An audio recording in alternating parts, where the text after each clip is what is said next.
అస్సలాము అలైకుం వరహమతుల్లాహి వబర్కాతహు.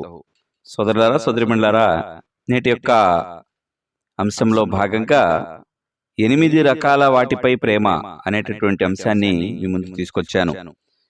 సృష్టికర్త అయినటువంటి అల్లాహ్ తన అంతిమ దైవ గ్రంథం ఖురాన్ సూరే తౌబా సూరా నెంబర్ 9 వాక్యం నెంబర్ 24లో ఈ విధంగా తెలియజేస్తున్నారు: ఓ ప్రవక్త, వారికి చెప్పు, ఒకవేళ మీ తండ్రులు, మీ కుమారులు, మీ సోదరులు, మీ భార్యలు, మీ సమీప బంధువులు, మీరు సంపాదించిన సిరి సంపదలు కుంటుపడతాయేమోనని మీరు భయపడే మీ వర్తకం, మీకెంతో ప్రియమైన మీ గృహాలు, మీకు అల్లాహ్ కన్నా, ఆయన ప్రవక్త కన్నా, ఆయన మార్గంలో సలిపే పోరాటం కన్నా ఎక్కువ ప్రియమైనవైతే అల్లాహ్ తీసుకొచ్చే తీర్పు కొరకు ఎదురు చూడండి.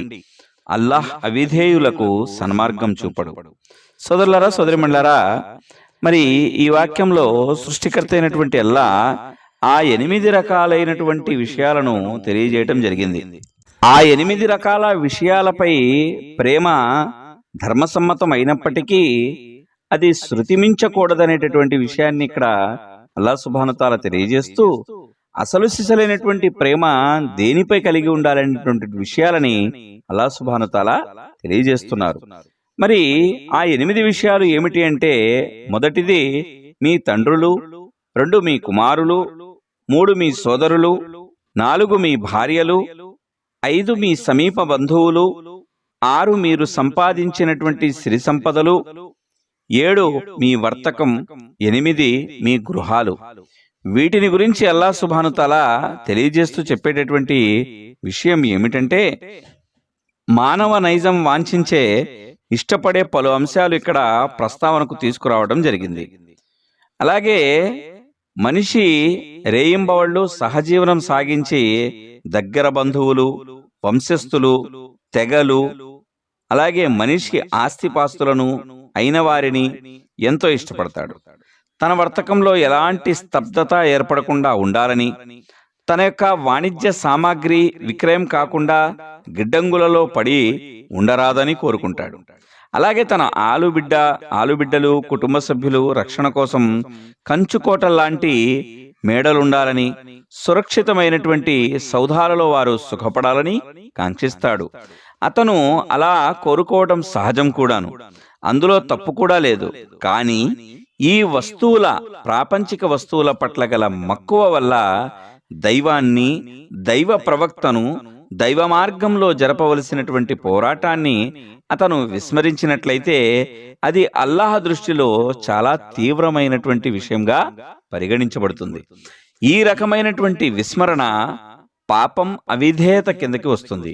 మరి అవిధేయతకు పాల్పడిన మనిషి సన్మార్గానికి దూరమైపోతాడు. కాబట్టి ఇక్కడ అల్లాహ్ సుబ్హానహు వ తఆలా 8 విషయాల గురించి తెలియజేస్తూ ముఖ్యమైనటువంటి విషయాన్ని తెలియజేస్తున్నారు. ఆ ముఖ్యమైనటువంటి విషయం ఏమిటి అంటే, ఈ యొక్క తల్లిదండ్రులు, కుమారులు, సోదరులు, భార్యలు, సమీప బంధువులు, సంపాదించేటటువంటి ఆస్తిపాస్తులు, అలాగే వర్తకము, గృహాలు, ఇవి ఏమైనా తగ్గుతాయేమో అని చెప్పి మీరు అల్లాహ్ కన్నా, ఆయన ప్రవక్త కన్నా, ఆయన మార్గంలో సలిపే పోరాటం కన్నా మీకు ఇవన్నీ కూడా ఎక్కువ ప్రియమైనవైతే అల్లాహ్ తీసుకొచ్చే తీర్పు గురించి ఎదురు చూడండి. అల్లాహ్ విధేయులకు సన్మార్గం చూపడు అని చెప్పడం జరుగుతుంది. సోదరులారా, సోదరిమణులారా, మరి ఈ విషయాల్ని అల్లాహ్ సుబ్హానహు వ తఆలా ఎందుకు చెప్పడం జరిగింది అంటే, దైవ ప్రవక్త ముహమ్మద్ సల్లల్లాహు అలైహి వసల్లం వారి యొక్క విధానం మనకు వచ్చేసిన తర్వాత, దైవ ప్రవక్త ముహమ్మద్ సల్లల్లాహు అలైహి వసల్లం వారి యొక్క సాంప్రదాయం మనకు తెలిసిన తర్వాత, ఆ సాంప్రదాయాన్ని వ్యతిరేకంగా ఎవరైతే చేస్తున్నారో ఆ వ్యతిరేకమైనటువంటి కార్యకలాపాల్లో మనము పాలు పంచుకోకూడదు. ఉదాహరణకి, ఇస్లాంలో అధర్మమైనటువంటి కార్యాలు చాలా మంది తెలియక ముస్లిం సోదరులు చేస్తున్నారు. కారణం ఏమిటి? ముస్లిం సమాజంలో ఈ యొక్క బిద్దత్, నూతన పోకడలు ఎక్కువైపోయినాయి. కాబట్టి వారు ఏదైనా చేయనటువంటి, మనం ఇస్లాంలో లేనటువంటి కార్యాన్ని చేయమని వారు తలంచినా, లేదంటే వారు కార్యాన్ని చేస్తూ మనల్ని దాన్ని ఆహ్వానించినా మనము అటువంటి కార్యాలకు దూరంగా ఉండాలి. కానీ ఆ సమయంలో వాళ్ళు ఏమనుకుంటారో, వాళ్ళు ఏమని బాధపడతారో, లేదంటే మన బంధుత్వం తగ్గిపోతుందేమో, లేదంటే మనకు రావాల్సినటువంటి వ్యాపారంలోని లాభం రాదేమో అని మనము వాటిని ప్రేమించి ఈ యొక్క బిదాత్ని మనము నూతనంగా ఉన్నటువంటి పోకడల్ని మనము చేసేసుకుంటూ వెళ్ళిపోతే గనక మనము అల్లాహని మరియు అల్లాహ్ ప్రవక్త ముహమ్మద్ సల్లల్లాహు అలైహి వసల్లం వారికి మనం విధేయత చూపించినట్లు కాదు. కాబట్టి వీటన్నిటికంటే మనకు ఎక్కువ ఏమిటి అంటే దైవ ప్రవక్త ముహమ్మద్ సల్లల్లాహు అలైహి వసల్లం వారు తెలియజేసినటువంటి విషయము మనము అల్లాహ్ మరియు అల్లాహ్ ప్రవక్తకు మించి మనం వెళ్ళకూడదు. అంటే దైవ ప్రవక్త ముహమ్మద్ సల్లల్లాహు అలైహి వసల్లం వారు మనకి ఏదైతే తెలియజేశారో, ఆయన ఏవైతే ధర్మసమ్మతం మనకు అల్లాహ్ దయవలన చేశారో, అల్లాహ్ ఆయనకి ఇచ్చినటువంటి ఆజ్ఞలకు అనుగుణంగా ఆయన ఏ విధంగా జీవితం గడిపారో, ఆయన ఏ విధంగా జీవితం గడిపి చూపించారో అదే విధానంలో మన జీవితం కూడా ఉండాలి. కాబట్టి ఈ యొక్క వాక్యంలో ఒక హదీసును కూడా మనం ఈ సందర్భంగా గుర్తు చేసుకోవాలి. అదేంటంటే దైవప్రవక్త ముహమ్మద్ సల్లల్లాహు అలైహి వసల్లం వారు కూడా ఈ విషయాన్ని స్పష్టంగా మనకు తెలియజేశారు. ఉదాహరణకు ఒకసారి హజరత్ ఉమర్ రజియల్లాహు తాలా అన్హు వారు ఇలా అంటారు, దైవప్రవక్త తమరు నాకు నా ప్రాణం తప్ప మిగిలిన వస్తువులన్నిటికన్నా ప్రియతములు. అంటే అప్పుడు ఆయన సల్లల్లాహు అలైహి వసల్లం వారు అంతిమ దైవ ప్రవక్త ఏం తెలియజేస్తారంటే, ఎవరైనా సరే తన ప్రాణం కన్నా అధికంగా నన్ను ప్రేమించనంత వరకు అతను విశ్వాసి కాజాలడు అని అన్నారు. ఈ మాట వినగానే అయితే దైవ సాక్షి, ఇక నుంచి నేను నా ప్రాణం కన్నా ఎక్కువగా తమరిని ప్రేమిస్తాను ఓ దైవ ప్రవక్త అని హజరత్ ఉమర్ రజియల్లాహు తాలా అన్హు వారు చెప్పారు. అప్పుడు ఆయన సల్లల్లాహు అలైహి వసల్లం, ఓ ఉమర్, ఇప్పుడు నువ్వు విశ్వాసివి అయ్యావు అని పలికారు. అంటే ఈ హదీస్ ద్వారా మనకు అర్థమయ్యేటటువంటి విషయం ఏంటంటే, మన యొక్క భార్య బిడ్డల కంటే, తల్లిదండ్రుల కంటే, ఆస్తి పాస్తుల కంటే, ఆఖరికి మన ప్రాణానికంటే ఎక్కువగా మనము అంతిమ దైవ ప్రవక్త ముహమ్మద్ సల్లల్లాహు అలైహి వసల్లం వారిని ప్రేమించాలి. ప్రేమించటం అంటే ఏమిటి అర్థము అంటే, కేవలం ఆయన మాట వచ్చినప్పుడు మనం ఏదో ఆయనని గౌరవంగా మనం తలచటము, లేదంటే ఆయన మీద మనం దరూద్ చదవటము, కేవలం ఇంతే కాదు. ప్రేమించటం అంటే అర్థం ఏమిటంటే, దైవ ప్రవక్త ముహమ్మద్ సల్లల్లాహు అలైహి వసల్లం వారు చెప్పినటువంటి ప్రతి ఒక్క మాటను మనము అనుసరించేటటువంటి ప్రయత్నం చేయాలి.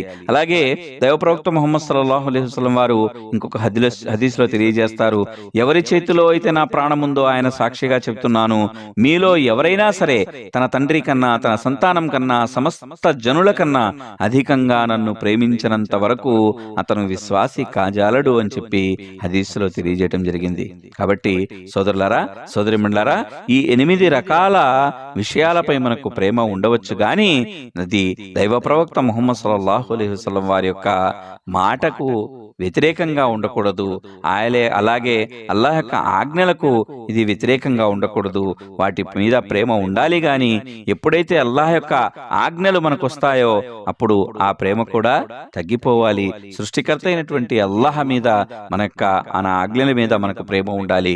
దైవ ప్రవక్త ముహమ్మద్ సల్లల్లాహు అలైహి వసల్లం వారి యొక్క విధి విధానాలు, ఆయన సాంప్రదాయంపై మనకు ప్రేమ ఉండాలి. కాబట్టి ఈ 8 రకాల వాటిపై, విషయాలపై మనకు ప్రేమ ధర్మసమ్మతమైనప్పటికీ కూడా అది శృతి మించకుండా, ధర్మానికి అడ్డు రాకుండా మనము జీవితం గడపాలి. కాబట్టి సృష్టికర్త అయినటువంటి అల్లాహతో చివర్లో నా యొక్క దుఆ ఏమనగా, వల్ల ఏ విషయాలనైతే మేము తెలియజేసుకున్నామో ఈ సమస్త విషయాలపై మా అందరికీ ఆలోచించి, ఆచరించి ఇతరులకు తెలియజేసే సద్బుద్ధిని ప్రసాదించు. ఆమీన్. వ ఆఖిరు దావానా అల్హమ్దులిల్లాహి రబ్బిల్ ఆలమీన్.